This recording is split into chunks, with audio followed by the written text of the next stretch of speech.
Here we go. We got the last 8 teams here in the power rankings, Elliot. Should I have swapped Saints and Steelers, you think? No, maybe the Jags and Patriots. No.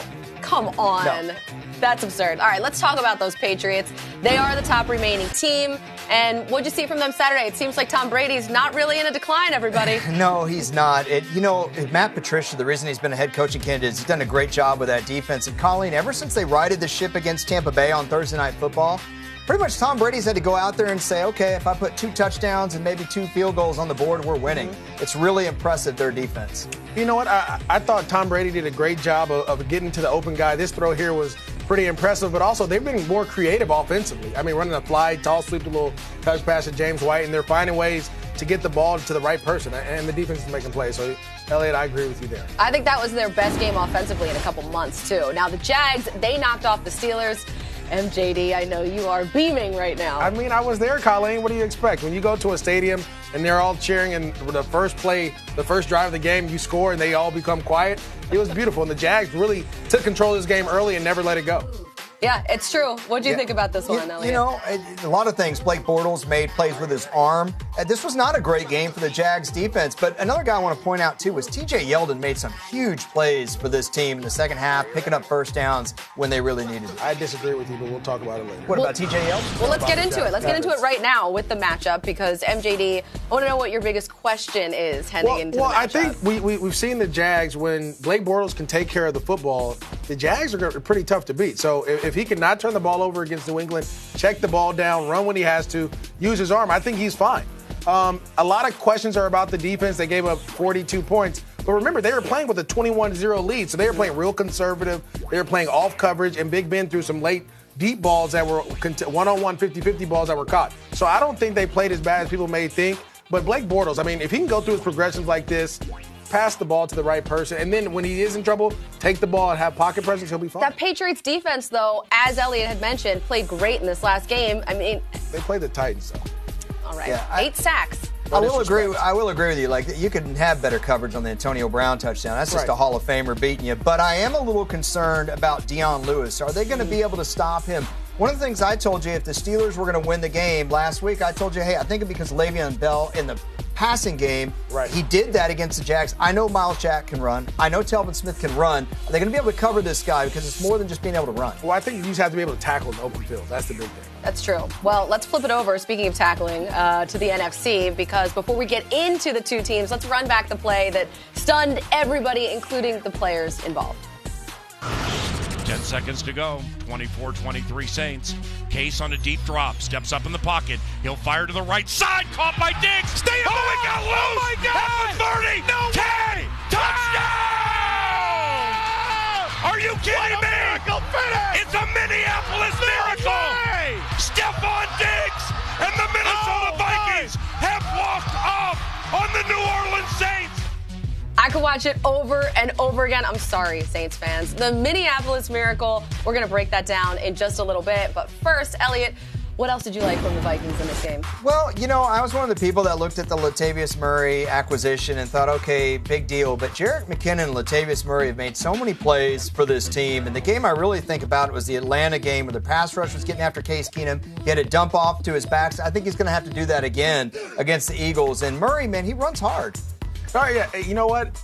I felt early in this game, Case Keenum outperformed Drew Brees. And I had said that all year, but Drew Brees showed that he's a Hall of Famer and did a great job of bringing him back and really staying in the pocket. And in this situation, this was a great game when Stephon Diggs able to catch that ball. It was kind of a team effort. I mean, Case Keenum put in the right place. Stephon Diggs did the rest. But that doesn't take away from what Drew Brees and the Saints did. It's about time, though, that Stephon Diggs and Adam Thielen get the love that they deserve, too. Yeah. But before we do that, let's get to the Eagles here. MJD. Listen, I'm wrong. You've been throwing shade all season. I've been throwing so much shade, and I'm sorry. I apologize. The Eagles stepped up, and they showed me what they could do. The coach did a great job of going to their RPOs and the run-pass options for Nick Foles where he excelled. But then also throwing screens back-to-back, doing things that are very uncharacteristic in this league. And then getting the running game going with LeGarrette Blount was huge for him. Yeah. Yeah, I agree. Get Blount going this week again, too. But, Colleen, you got to give Nick Foles a lot of credit for that one long drive where he made several big throws. Look, everyone's been piling on him. I mean, you make the plays when you have to. Yeah, and the offensive line, they played well in this game. The defense, Fletcher Cox played great. But before we get into the actual matchup that's coming up this week, we're going to just remind everybody out there why you should listen to MJD, except when he's throwing shade at the Eagles. I wanted to give it to Case Keenum so bad, but what you said, see, I'm going to still give it to him. Case Keenum and the Vikings are going to win the game on a last-second drive. I guarantee it. I guarantee it. Thank you. Oh, my God. Normally, I would have someone else do it, but... Yeah. Is this your coronation right now? I'm going to wear this the whole rest of the show. Where's your scepter? Okay. I don't need it. I'm the king. I mean, who says guarantee and stamps it? I'm the king. That's true. Okay, you want to be the queen? Since you know everything, what's the X factor in this game? Well, in this Minnesota Viking game, it's Andrew Sendejo. I mean, he gets put out in the game, gets a bad hit, and the defense just kind of goes away. And I think if he's in the game, he was able to make some big-time plays late in that game, covering guys, not putting a lot of pressure on Harrison Smith where he can play on the back end. He's the key to this defense. And if he can play well, I think he's fine. Look at this. That is Drew Brees thinking he could overthrow him and him making big plays. Those are things you need on the back end. They weren't getting that, obviously, from his backup. And the way he comes up and makes plays as well. Yeah. I love this prediction that he's making here and the one about the Eagles not winning a game after Week 8 this year. To it wasn't me, Week 8. It wasn't Week 8. The X factor for the Eagles is Fletcher Cox. Now, we're not going to show any tape last week, but I told you I thought the huge key against the Falcons would be Fletcher Cox. I know he doesn't show up all over the stat sheet, but every play they had to account for him, whether it's in the running game, the passing game. Look, they're double teaming him right there. He peels off and he makes a tackle, Devontae Freeman. If he blows them up, MJD, and Case Keenum gets pressure in his face, look out. Yeah. Hey, Elliot, don't worry about it. We'll have another thing for you to put on later. Not to mention Halapuli Vaitai. He, I think, is another X factor in this because he's going to have to deal with Everson Griffin. You said that name. Saying power trip, Elliot. Hey, Colin, you want to talk about distance? How about the distance of preseason? Patriots and Jags, 1-31. Questions. Tom Coughlin running the team. Blake Bortles maybe getting benched. But the Jags defense started making plays early in the year. Patriots, though, took a nosedive after losing the Panthers, almost losing to the Texans. But then the Patriots' ascension and the Jags, again, off the strength of defense. Matt Patricia's unit was playing great. New England finally overtook Philadelphia here when Nick Foles had to replace Carson Wentz. The Jags, though, had a tough run at the end of the year. Bad games against the Niners, bad game against the Titans. So now they find themselves in the AFC Championship game at New England. MJD, what do you think? You know what? I think it's going to be a great game, to be honest with you. What's the balance of power? Well, the balance of power, we're going to just keep it real simple here. Obviously, even though Blake Bortles has not lost a playoff game and he is the GOAT, we're going to give it to the original GOAT, and we're going to give it to the Patriots and Tom Brady. We'll give him that one. Coaching, Doug Marrone, he doesn't have any rings. Bill Belichick has 5, so you know the saying. If you got the rings, you get the ding. We're going to get that to the Patriots. Now, let's go into defense. And now we're going to switch sides because I don't want you touching the Jaguars. No. Oh, that's a power move. That's a real power move. Pass defense, let's just be honest. Jalen Ramsey and the boys are back on track and they're doing their thing. Yes, we're going to get that to the Jaguars. Rush defense, 2 words. Marcel Darius doing a phenomenal job up there stopping the run. Made a huge difference, huh? A huge difference. We're going to get that to the Jags again. Now, rush offense is where it comes key. This is tough. And you go ahead and say, because I love James White, but I think Leonard Fournette and those guys are just running so well right now. They are. And they're on track. And they run better against a 3-4 defense than they do a 4-3. And that's been the key all year. When you look at them against the Texans, the Colts, other 3-4 teams, he's excelled. When he goes against 4-3s, he hasn't. The Patriots are a 3-4 defense, but go ahead, tell me what you want to say. How versatile are the Patriots back? You've already mentioned James White. Okay, Deion Lewis can run even in between the tackles despite his size.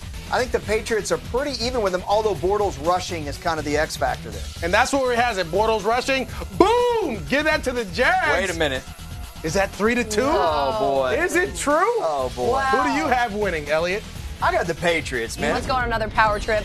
Elliot Harrison, 2 power trips in one show? I don't know, man. Yeah, distance super short, Colleen, in this one. You see, the preseason, I wanted these teams right around the middle of the pack, but I only have 116 spot, so I had them 19 and 20. They got off to fast starts. But you see, the Vikings took a dip, and the Eagles were at the top of the rankings very, very quickly. You see, they got all the way to number 1. That's when Carson Wentz was establishing himself as an MVP.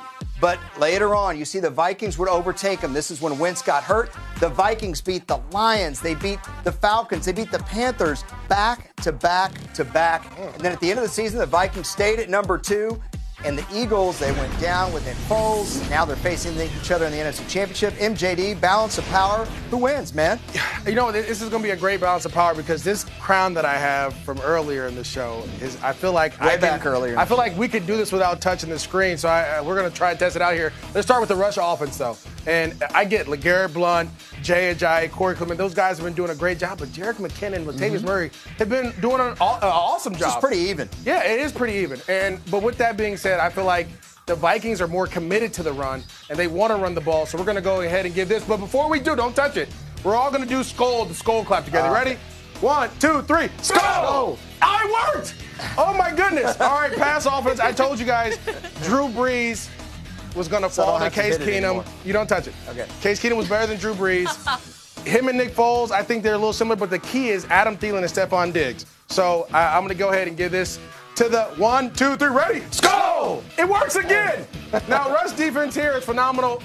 All right, Vikings have won. Ready? Skull! There it goes. Give that one to them. Pass defense, Harrison Smith, Sendejo, Xavier Rhodes. They got everybody. Yeah. Ready? Skull! There it goes. One more time. And coaching. Now, this is tough, right? And it's hard. Go Doug Pearson's done it. What? Go Mike Zimmer. Are you really? Yeah. Ready? Come on, Skull! There it goes. Mike Zimmer's done a great job with this team. I'm sorry, Colleen. Therefore, it looks like the Vikings most disrespectful balance of power ever. It's a clean sweep. The Vikings will be Keep hating. in the Super Bowl with the Jags. See what happens with the Eagles. So it's number 4. If you're voting, make sure you check it out. I agree. I think the Vikings are going to win this game. I know it's a Clean road game. Yeah, it's a clean sweep. I don't think so. Don't think so. All right, and we got Elliot's closing arguments as we do every week. Put 30 seconds on the clock and talk about the teams that we didn't get to today. All right, let's go with the Titans here first. You know, Mike Mularkey getting disparaged a lot. Good luck finding the last Titans teams that had back-to-back winning seasons and a playoff win. You'll be looking for a while. Falcons, I still think the talent of that team is on the defense. I don't know why we talk about the offense all the time. Saints, I hope they can keep it together with Drew Brees. This is a really good football team. Pittsburgh Steelers, had they won that game, people would be talking about Antonio Brown's touchdown for a long time.